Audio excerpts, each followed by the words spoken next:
Hey, it's me. Welcome back to the Quest for Details. This is the Dirt Journal, and I am out at a property that I take care of. Look at this view. Now it burnt, but the dead trees are actually falling, and the live ones are making a comeback. It's actually really nice out here. It's getting to be beautiful again. This episode's called Springs and Things. So what's happening here is that there's a couple of wells, and I'm going to walk you up here and show you the infrastructure. This is a spring, so you can see this yellow stripe here that stands out from the rest of the field. What this is my overflow, and I'm going to explain that to you. But I'll take you up to the wellheads first. Kind of a cool little thing. Whoever developed this property originally found these and dug down and did your basic well. Now if you look, there's a depression, and right on the back side of that, see the wet coming out? So what you're not seeing is a 6-inch PVC pipe that sticks straight down into the ground about 20 or 30 feet. And it's got holes all over in it and gravel packed around it and stuff, so it's like a French drain stood on end, which creates the void. All the water running out of this hill, seeping down, goes into that like a underground lake stood on end, and then when that starts to get full, it runs out of a pipe. Now that's connected right here. So you can see we're down below, and so the pipe actually extends further, but about 2 or 3 foot from the surface you run in a side pipe.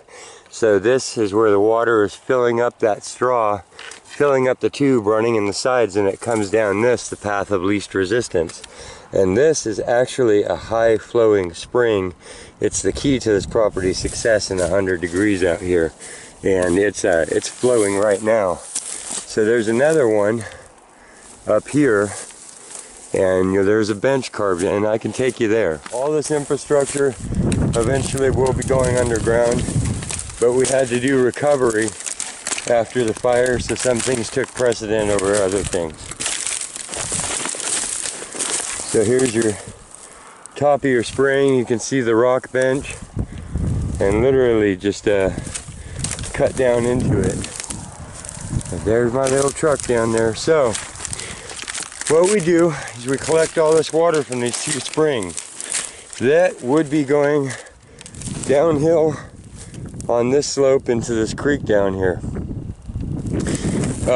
Because we've taken the water and moved it, it wasn't a surface creek all year long, but it was a seep, so it would stay wet. So it comes down here, they join up, they run to a tank. See them coming downhill. This needs more propping and stuff. So I know it's not the perfect thing, but you can see the old pipes that were here, they just got melted by the fires, and we had sloughage issues, and this was crazy. So now we have ground cover and everything's going on. But we had to start rolling, we had to keep rolling with it. So this was a way to get back on the feet. From here it goes subterranean and runs all the way down this crazy road, about a half a mile. So we got a lot of fall on here, about 65 pounds of pressure. So this puppy is full of water, full to the brim. So it's coming out of those springs in the ground where it would just be seeping through the earth. It's all gathered up, and it comes down here and it fills it up. Listen to this. You hear that? So what this is when your tank, that's where the water comes out. That's open, it runs all the way down to the gardens and all the orchards and stuff you've seen, way down there. So there's permanent spring water. And it's a lot of water. That's a 4-inch tube that runs that whole way. So just that standing is about 3 of these tanks or something. This tank fills all the way up. This is your overflow. Your little spot where it spills out so it doesn't pop your tank or whatever, or start backing the line up. So what we did, instead of just running it off onto the ground here where it would erode stuff, is we continued the line far away, and we found a little dent. And that's what all that that stuff is here is we've gathered up an underground spring and then let it loose on the hillside. And that way we're kind of releasing it. So if you can picture that, springs are gathered up, they come down, they're standing here. This is like a sealed up reservoir that runs off down to the house. But this, because it's full and we don't need any more, nobody's using it right now. You know, when we use it, the water level goes down in there and it fills this tank up until it gets here, and then it starts spilling out the overflow. That comes down, and to release it, it was as easy as that. You can see the before, how dry and baked this is, and by this time of the year the springs would just be lost underground. That's why these little chunks of green vegetation here were about where their roots were in it. But because we have it gathered up, we can let this much go. Now that doesn't look like a lot, but that's what's flowing into the tank through those two pipes. After a few hours, that's a lot. That's a good flowing spring. So it's a really fun thing to be able to utilize and all that. And I've traditionally, for the last couple of years, run it off here and created this. Now, one of the issues that I realized is that we actually have a septic field out here and stuff, a spot where the fluids, just the gray waters and stuff from other spots, are pumped. But you don't want to totally saturate something that you're trying to keep like your sponge. So what I want to do, because we've installed a willow down here by the old sheep pond, is I want to divert this over to this creek down here, which is a natural low spot in all these hills, so that's why it's got a little cut. And that, the old farmer in the old days had built up a little berm and made a little pond. The willow should be on the edge of that. So I engineered a little thing that fits on here. We're going to use black line and try and bring that trickle all the way over to there. But we'll see how good we do. Right now we just got some black line and a hose, and we're running with it. So I just wanted to show you that. I thought it was cool. If you can, you know, instead of hoarding the water, you know, I could have closed that off or had it diverted, brought it all down and used it all down there or something. But we just decided to try and make a creek and a little habitat with all the extra. So, and you can see it flowing off. So yes, this little strip will dry out here. That one will come to life like never before, and that's a rock bottom creek. So it should hold even more pools. And, you know, if this all got too wet and it slid downhill and wiped out some stuff or started sinking in the septic or whatever, then look at the water down here even. That's how much is on this hillside. Sorry, where are we? So, that's how much water we're just not even using and letting go back into the environment. Engineered piece. Just extras that I found down at the farm today. Putting it together, but it's all tight. It allows me to hook up a drip line into it and go from the large to the small without a special trip to the store or anything. So this might not make the whole distance, just in case. We'll have to run it into this for now, and that might make the whole distance, but eventually I'll just get more of that and run it all the way. So let's go on up there and start with our skinniest gauge at the top. See, all we really got to do is bring it, instead of just coming straight down, kinda, bring it over this way and get it to go over this rise down into the trough. So anywhere here, you can see the creek actually comes right over to here. So I'm pretty sure we're gonna make it, you know?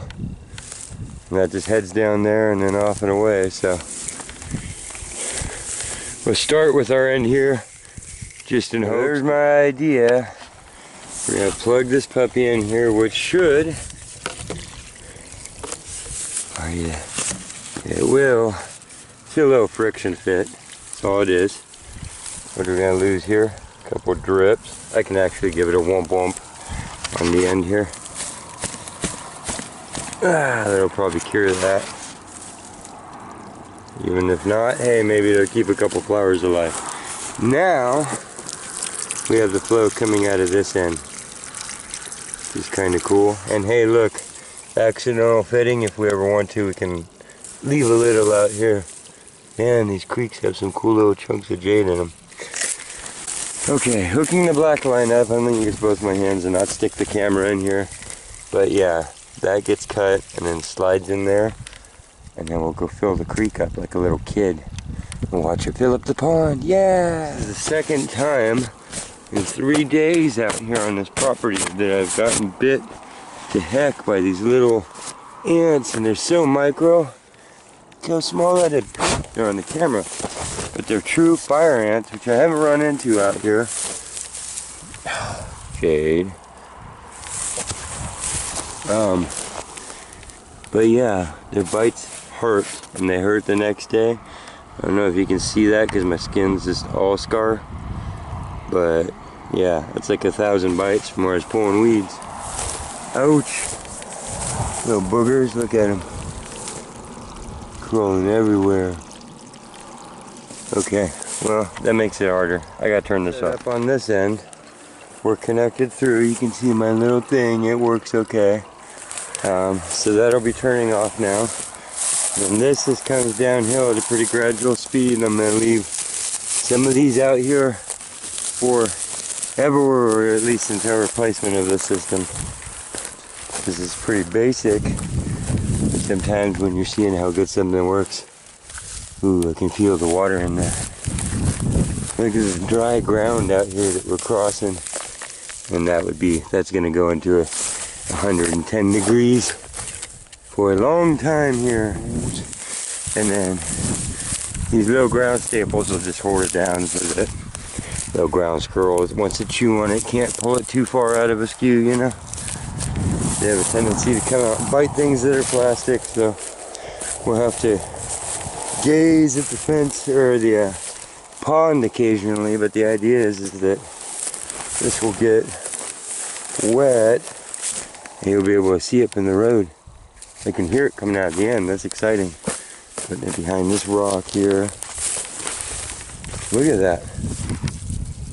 That's water. See our little tree down here? Little willow, should be a huge weeper by a little pond, and they dug out the dam back in the day. But all we needed to do is really just fill up the soggy basin of that. We can close the gap if we want.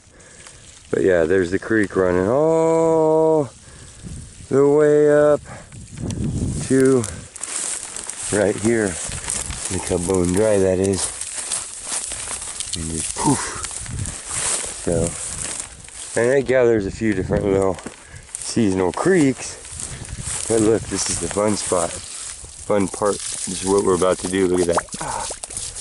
Okay. It says, here we go. It's kind of just, maybe we'll just leave it unnaturally arced up like that for now. I'm going to put a little stack of rocks on it here, because this is this end. Oh, maybe I'll leave it more angled so it doesn't mess with the suction up above. I want it to be the path of least resistance. Oh man, but how fun is that? So yeah, pinner rocks.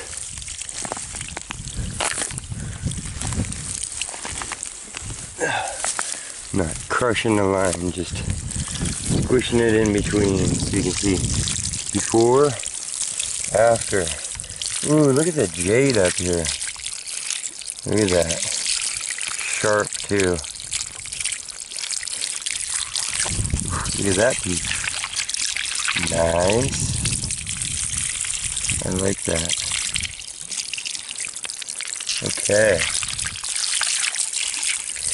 Well, we'll stick those up on there as a reminder. Oh, look at that. Wow. So, Nate, remember that this creek should have a quest for treasure here. Meanwhile, we're just doing our job. Okay. Oh! I promise I'm not just out here playing with rocks. It's bad enough I'm filming. Wow, okay.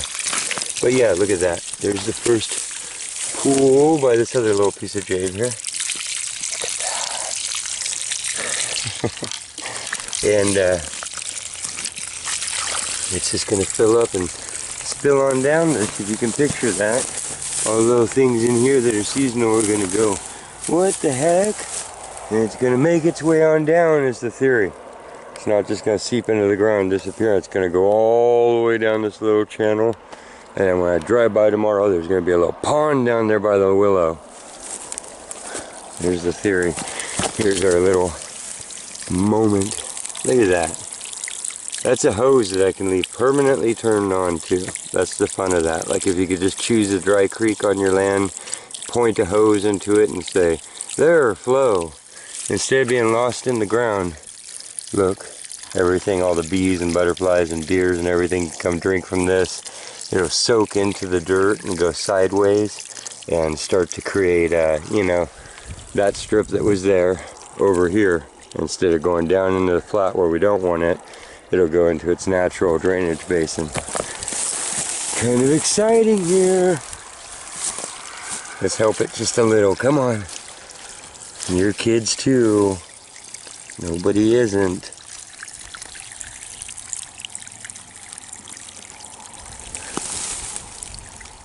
Extremely fun for me. I don't know why. It's like knowing that you brought water into the desert. And you can just sit there and splash. Little birdie will be here in the morning going, Kickapaluba! It'll be cool.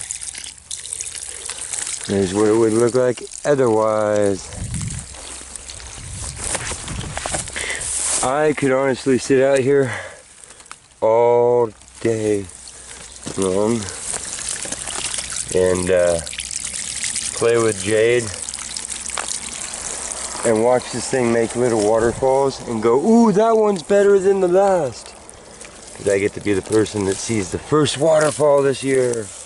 Look, little mosses, you don't even know how good your life's about to be. Hey, it just got good. Okay, on down the path here. Don't worry, I'm not going to bring you with me and clean out all the grass. We're just going to go away. And that occurrence is going to occur. Look, the wet's all the way down to there now. Ooh. And off down the dry thing. And then in some other video I should be able to show you a big old swath of flowers here in the middle of a hot summer day with a pond. And then sometime way later, somebody see if that willow's still there.